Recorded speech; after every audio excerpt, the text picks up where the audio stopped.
back, community. Welcome back to an interview edition of the RDN Roller Show. We're doing this one a little bit different in a Vanture custom van. We're at State Wars Palma Pro in Fort Wayne, Indiana.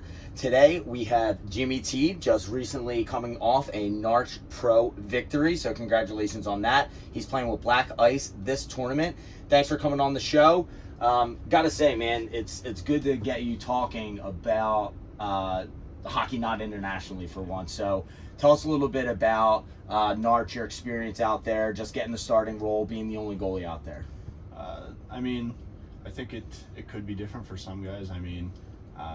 Going into it, a lot of guys were asking me, even the guys on our team, like, does it feel different going into it this time? And for me, I try to, every hockey game's the same for me. Especially, not to talk about over there so much, but I do practice a lot, and I do. Sure. I feel like I put in the work to the point where, I don't think about a hockey game any differently than I think about putting my pants on. Yeah. Because it's something I do every single day. So I don't get nervous or don't put pressure on myself to brush my teeth or get in the shower in the morning. So no like crazy routines that went into it. You just kind of showed up, did your thing, keep it cool, calm, and collected. Yeah, exactly. Obviously you have to be prepared, like your body has to be prepared and mentally, but the hockey games are not won on the day of the game, or the tournaments aren't even won on the weekend of the tournament. Like, that's all for me.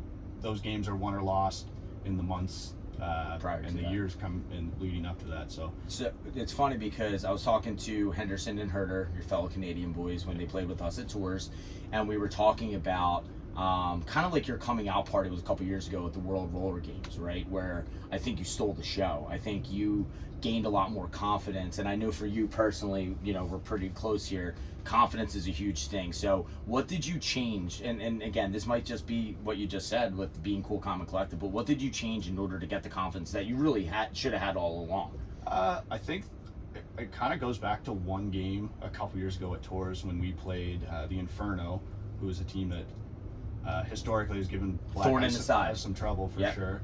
And I think we won like 7-6 or something in a shootout against a team that realistically we should beat. Obviously, they're a really good team, but that's a team we want to beat 9 times out of 10. For sure. And it was just a game where I felt like they game planned us really well, and me specifically. They didn't give me a chance to get into a rhythm. They were just taking a lot of high danger chances off the rush. Jared, I think, had 3 or 4 goals. Yep. But just a game where I couldn't get into a rhythm, and I felt like everything was going in. And then after that game, obviously I'm happy we won, but I know I have more to give. I know that's not a good game for me. And from there, just talking to Jay and talking to Kraft, Billy, KJ, they kind of helped me change my perspective on it. It's like none of it matters when you win. We got the first seed. We were going into, none of it really matters when you win. Yeah. And then the other part of it was you can't allow the game to dictate your rhythm. Sure. So if you're the kind of goalie, every goalie plays good when they're getting 30, 40 shots. Right. But if you're the kind of goalie that needs to make 5, 6 easy saves to get in the flow of the game, sure, that doesn't work here. Right. Internationally, maybe a little bit more, but just at a high level, it doesn't work. You have to be on from the beginning. Yeah, everyone's gonna you watch the games here. Yeah. Every shot's a chance. The guys are too good, they're too skilled. So for me, it was just not letting the game dictate my rhythm or how I felt about it. The way I think about it is that I am the game. Sure. And smart. That's maybe conceited or cocky or whatever, but at the end of the day, it's got to get by me at the end to go in, and we got to give up less goals than the other team. So if there's any position it is to have confidence in, it's between the pipes, and I knew that from playing a little bit of goalie in my time. But one thing I did want to talk about, kind of flipping it back to NARCh. So knew you were going to be the only goalie going in there. You knew it was going to be hot, right? So that plays a factor in it, and we talked about it on the preview to that tournament. The glare on the ring too it can be tough at times, but you were able to dial it in. You had 3 shutouts, and I texted you after the 1 save. You had a 6 save, and it was the Skittles game, I believe, right? Where you dove across the crease, made a 6 save. I think that basically saved the game there. Obviously you're just reacting to it, but that had to give you a boost of confidence going into that championship game, right? Yeah, that was a good one. That Skittle team is so good, and Volgan, who made the play, kind of went end to end and bodied two of our guys. I think it was Bomber and PJ. Right. And I think that's a really underrated guy. So shout out to Pat. Yeah, he is good. We were talking about him earlier with another person. It's funny you say that. And a great guy too. But he blew by their guys, had a lot of speed, and he was holding it out in front of them. And I thought he was in a position where really all he can do is try and beat me 5-hole.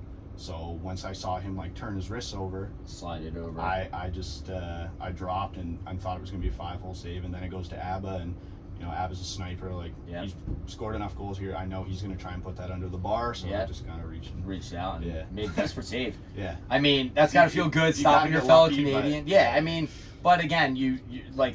Talking about how you're breaking it down, you saw the blade turnover, you knew it was going to be a pass, and at some points you have to just make desperate saves.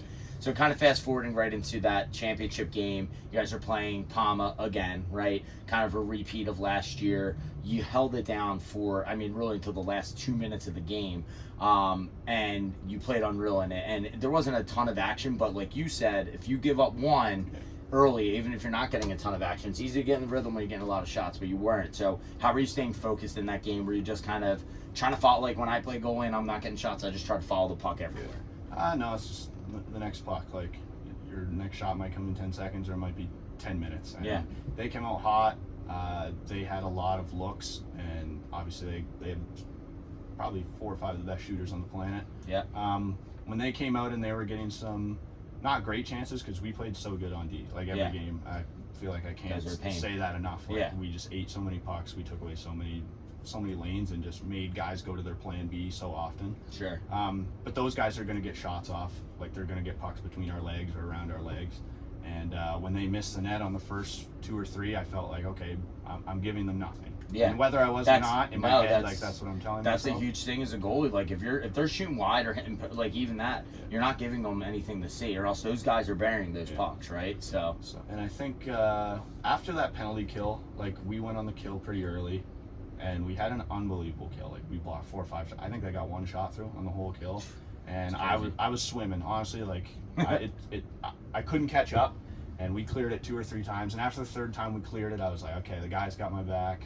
Like I can settle in here. Like so that was maybe one of the only times that whole tournament or in the last couple of years where I've had to tell myself, all right, like you're cool. Yeah. Like, but it was a big game, like big moment. Awesome. But we were like I said, we were so good. Hey, listen, you guys are back-to-back NARCh summer champions. So kudos to Black Ice, and it's even the year before, it was another really good game where it's a roller hockey game at the end of the day, a lot of possession, things like that, and for a goalie, that can sometimes be a nightmare. So you're able to dial it down. Now we're here at State Wars. You guys are going in. You got a game tonight and then 2 tomorrow. So best of luck with it throughout the entire weekend. Do have to give a shout out to our sponsors for the weekend. We have Get Saucy, Envious Gameware, and E=MC² Graphic Designs.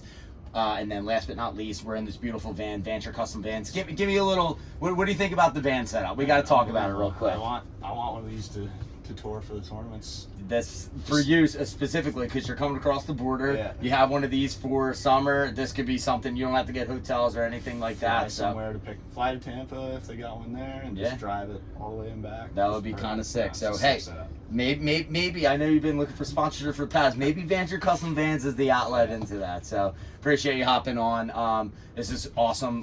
Doing something a little bit different here for the roller dot community.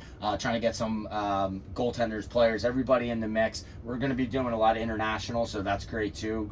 We got our best friend from over north of the borders, always willing to do stuff for us on the roller dot side of things. So appreciate you coming on, and good luck the rest of the way. Absolutely. Thanks, brother. Thanks, brother.